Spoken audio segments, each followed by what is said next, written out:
No vídeo de hoje eu quero responder a pergunta: todo investimento é igual? Nós estamos querendo dividir aqui os investimentos em três grupos, certo?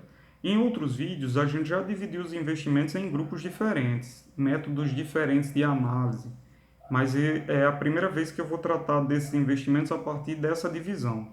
Essa divisão provavelmente ela não é tão apresentada porque ela não reúne cada grupo de ativo que a gente vai apresentar aqui não vai reunir um conjunto de características próprias. Eles têm riscos diferentes, têm formas de comportamento diferentes e por isso talvez não se faça toda essa divisão com frequência. Mas eu queria chamar a atenção aqui para três grupos de investimentos que se comportam de maneira diferente com relação ao risco, ok? Então, existe o primeiro grupo de investimentos, que é os investimentos que a gente chama de investimentos que a gente não perde, certo? Eu vou estar chamando aqui nesse vídeo de investimentos que só sobem. Então, você tem, por exemplo, a poupança, é um exemplo desse tipo. Você pega o seu dinheiro, coloca na poupança e se você olhar o seu saldo todos os dias durante 10 anos, você nunca vai ver o seu saldo menor.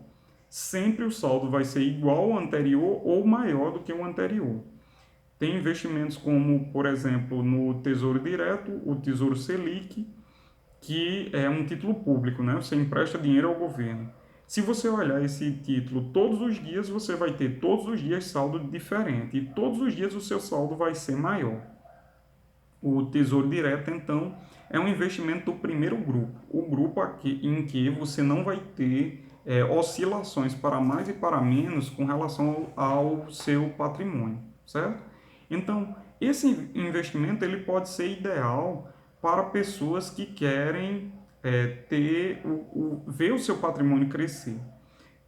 Elas têm baixa tolerância a risco, não querem correr risco e também não querem esperar o desenvolvimento dos projetos, porque o risco muitas vezes associado a operações com ações, esse risco que a gente imagina ser de subir e de descer, os preços, ele está relacionado também com o sucesso ou o insucesso daquele evento, ok? E aí a gente entra no segundo grupo. Qual é o segundo grupo de investimentos? O segundo grupo de investimentos é aqueles em que você pode perder, mas a sua perda está limitada ao seu investimento. Então você tem. Qual é a diferença entre o primeiro grupo e o segundo grupo? No primeiro grupo você não perde. Então você vai colocar lá o valor de 100 reais, por exemplo, e você vai ver uma oscilação sempre para mais, a partir do último valor que você viu.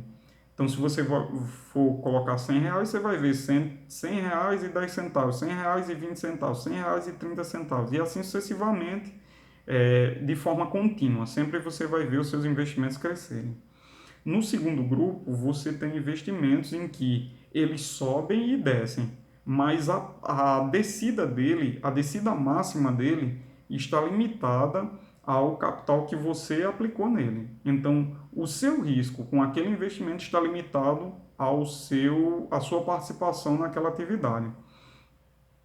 Ações é desse jeito. Então, se você comprar uma ação, o maior prejuízo que você pode ter é se aquela empresa fechar e as suas ações chegarem a zero. Então, se você investir numa ação qualquer e aquela empresa chegar a zero, você perdeu o capital que você aplicou naquela empresa. Por isso, é importante se preocupar sobre como se proteger no investimento de ações, por exemplo. E aí você tem a oportunidade de ver o vídeo aqui em cima, o cartãozinho vai aparecer aqui, certo? Como se proteger na bolsa. Ok. No segundo grupo de investimentos, então, você tem a oportunidade de ter um retorno maior do que no primeiro grupo, porque existe um critério importante de investimentos que é o seguinte: quanto maior o risco, maior o retorno. Porque senão ninguém investiria. Ora, se duas aplicações têm o mesmo risco, eu vou aplicar na que dá mais, na que tem o melhor retorno. Se elas têm o mesmo risco, então tem uma das duas que eu não vou aplicar. Mas se elas têm riscos diferentes, eu só me coloco na condição de aceitar um risco maior se eu tiver uma remuneração maior. Então, no segundo grupo, eu tenho a possibilidade de auferir lucros melhores do que no primeiro, desde que eu diversifique de maneira suficiente os meus investimentos e aguarde o tempo de maturação, né? O que é o tempo de maturação? É o tempo para que determinada atividade comece a trazer resultados. Então, se eu comprei uma empresa, se eu construí uma empresa, se eu construí um restaurante, por exemplo, tem um período de tempo que eu demoro para pagar as despesas iniciais do restaurante e começar a ter lucro, né? Isso aí seria o tempo de maturação. O terceiro grupo de investimentos, e esse é o tipo de investimento que a gente deveria inicialmente evitar, até que a gente pudesse adquirir maturidade suficiente para poder atuar nele, que são os investimentos que você pode perder além do que você aplicou, ok? Então, no primeiro grupo, você não perde o que aplicou, sempre os seus investimentos vão crescer. Você tem um segundo grupo em que a sua perda está limitada ao seu aporte, à sua aplicação. E existe o terceiro grupo, que é o grupo dos investimentos em que você está sujeito a perder além do que você colocou, certo?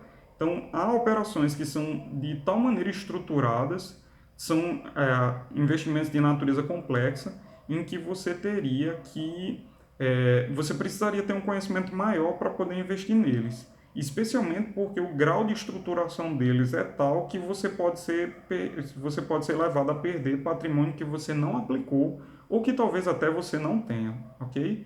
A gente precisa tomar cuidado quando investe em contratos de moedas, como dólar, contratos de índice, que são pessoas que querem fazer day trade gostam de começar por eles.